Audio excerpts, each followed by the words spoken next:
Earlier this year, Paul was diagnosed with motor neuron disease and lived with the condition for 18 months before passing away in an episode aired on September 9. In scenes set to air next week, Paul's husband Billy Mayhew will be in a panicky state when living aides want to pick up Paul's wheelchair and synthesizer. Billy needs more time though, as he still hasn't downloaded all of Paul's voice messages. Later on, Todd Grimshaw visits Billy and tells him that Paul's body is now at the undertaker's in case he wants to see him.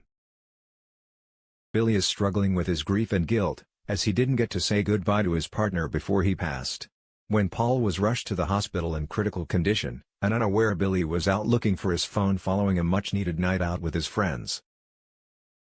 Paul's death has caused some tension between Billy and Paul's mom Bernie Winter. Worried about Billy, Summer Spellman urges the vicar to reach a compromise with Bernie over his husband's funeral as they both want different things for the service.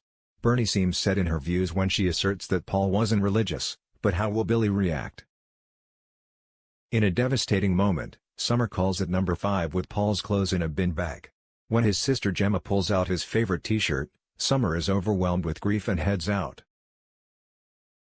In on the emotional storyline, Billy actor Daniel Brocklebank spoke about his character's complex feelings knowing he wasn't there with Paul in the end. After retrieving his phone, Billy said his goodbyes to Paul but didn't know that Bernie deliberately kept quiet about how her son had already passed away. He's been cheated out of those final goodbyes and those final moments, Brocklebank said of the scenes. He also feels guilty, because it happened due to his own stupidity. Billy chose to go out, he got drunk, and he lost his phone. So it's mixed emotions.